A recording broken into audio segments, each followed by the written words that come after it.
So Jim Gaffigan does not get sentimental in this book. In fact, I don't even know if he gets sentimental at all, really, truly. He mostly just makes the reader laugh. That is his entire job for this book, and he accomplishes it. Welcome to Book Therapy. I'm your host, Kim Patton. There's no way to count how many books are floating around in this world. Some are decent, some are truly terrible, and some are great. Today we're going to take a deep dive into one great book. Together we will discover gems of truth and encouragement to help you face your current season of life. I'm ready, you're ready, let's get this party started. Well, hello there. Thank you for joining me here today. Our episode today is fun. It's a total mood booster, and I hope you love the book we're talking about as much as I do. But first, I wanted to tell you that all of the books I talk about are available online on my website. I have Amazon affiliate links that will go towards supporting the show. So if you hear a book that we're talking about and you want to give it a try, go to my website, kimpatton.com, click on podcast, and all of the books are listed there. And the Amazon affiliate links will kick back a little bit of support that helps this show. We are ad-free, and I'd like to keep it that way, so I appreciate your support.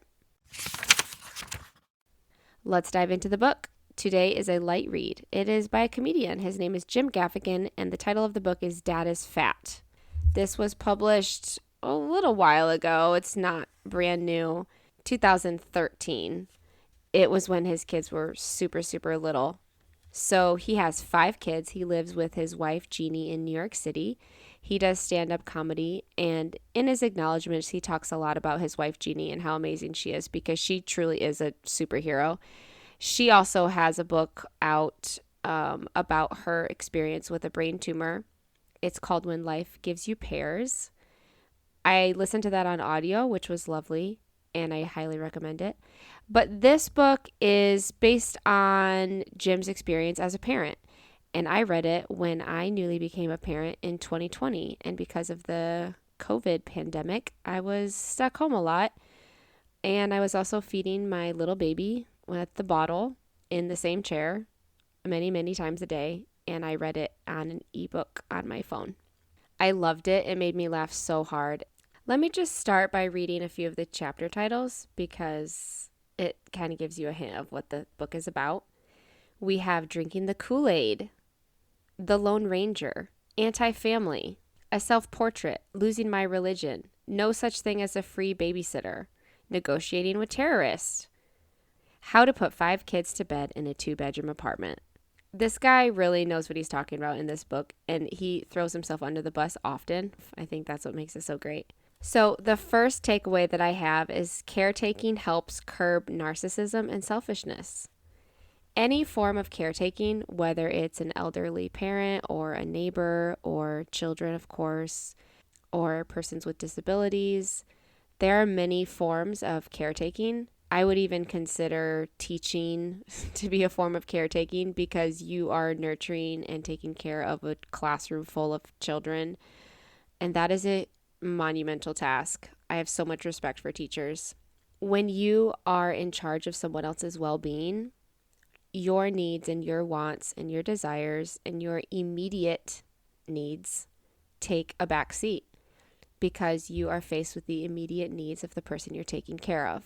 So Jim talks about having 5 kids and how that has helped him become less selfish. Many parents will say that when they had kids, they didn't realize how selfish they were, and kids sort of revealed that.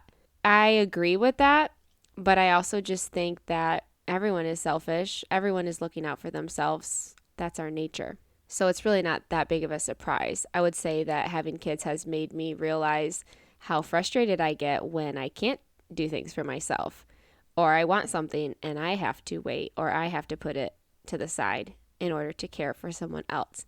Making yourself small and making others more important is in the Bible for a reason. Because that's how we serve. That's how we show Jesus to other people, is by saying, you know what? Yeah, I do have needs and I would like to do this for myself right now, but because I respect and honor you ahead of me, I'm going to get down on this floor and wash your feet. That's what Jesus did. He became a servant. So Jim Gaffigan doesn't go quite that far, but here's what he says on page 46. One would think it would be impossible to raise a child and remain a narcissist. That is completely untrue, and I am living proof. There are even some people whose narcissism is what motivates them to have children. This is an easy trap to fall into. We all harbor a secret desire to produce a child that is an extension of ourselves. Especially me, because most bald, pudgy, newborn babies look exactly like me, but a little less adorable. Of course, babies and toddlers are all narcissists, but they are supposed to believe the whole world revolves around them. It's part of their natural development and a bunch of other stuff Freud said that I'm too dumb to explain. One thing I do know, it doesn't work to have two narcissists competing against each other in a parent-child relationship. If you don't believe me, just try to convince a 3-year-old to give you the last cookie. There's a lot of screaming and crying, and the kid gets a little upset too. It's a daily struggle. I love that quote because Jim is so honest. He says that you can't survive when you both are locked in a power struggle. And that's so true. So for him, raising 5 kids has really helped him kind of, step back and say, okay, I want it to be all about me. But guess what? These 5 little humans want it to be all about them too. And because they're more vulnerable, let's go ahead and take care of them first. And I'll eat my donut later. That's such a Jim joke. You can tell I've been reading his writing. Secondly, this is kind of a weird point, but here we go. When your life feels out of control, it's probably because it is. There are stages and seasons of life, and honestly, some are just pure chaos. I'm speaking from experience. I have 2 little girls under the age of 2.5, and there's a lot of screaming and crying and chaos. And sometimes I throw up my hands and I say, how is this even possible? How does anybody get anything done when you have children? I don't know. I still don't know. If you have the answer, let me know. He talks about 2 different scenarios that really prove that his life is truly chaotic. And he kind of takes the cake with this one. Because they live in New York City, they are in a small apartment and they don't have the luxury of a backyard or a park nearby. On page 131, he lays out this scenario of getting everybody out the door to go to the park. He says, after everyone faked going to the potty, we were all ready to go.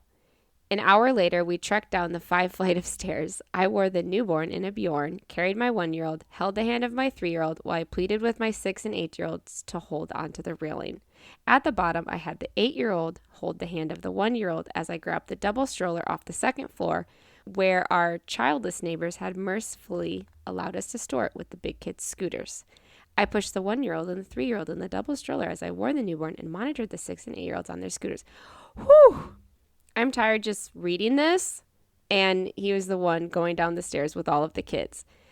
Amazingly, they make it to the park, and amazingly, they make it back home. And reading this chapter made me so compassionate toward New York City residents because it really is a big deal. You don't have a car. You don't have access. You don't have a garage. You have to carry your grocery bags. It's just a whole big thing that I really have no frame of reference for. When I think about celebrities, I automatically think they're all rich and they're all happy. I don't think I'm the only one who thinks that, but I should realize by now that that's totally not true. So Jim Gaffigan is successful. He's written books. He's done comedy specials. He's obviously worked really hard to get where he's at. But he lives in New York City and his apartment is small and life isn't easy for him either. So it does help to hear another's perspective because we all have struggles. We all have things we go through. And when I'm having a hard day, I can just think about Jim Gaffigan and his wife trying to get 5 kids down flights of stairs and to the park without a car. The other example he gives, which is insane, is the how to put 5 kids to bed in a 2-bedroom apartment chapter because he draws us pictures. There's little stick figures and all of the places that they put their kids to bed. There's a single bed, a crib, the master bed. I think there's another crib. I'm kind of losing track. But they have to do like this shuffle where big kids fall asleep one place, babies fall asleep another place, And then in order to get any work done in the living room, Jim and Jeannie have to move the baby elsewhere. And then when they want to go to bed, they move the baby out into the living room. This is my favorite quote. It's on page 184. So, how do we have the time to make all these babies, you might ask? Well, that's none of your business, you pervert. Why don't you go reread that dirty book with the tie on the cover? Oh, Jim. So like I said, there's stages and seasons to life. And when your kids are little, it may feel super chaotic. It may feel like it's so much work to stay home and it's also so much work to go anywhere. I relate to that.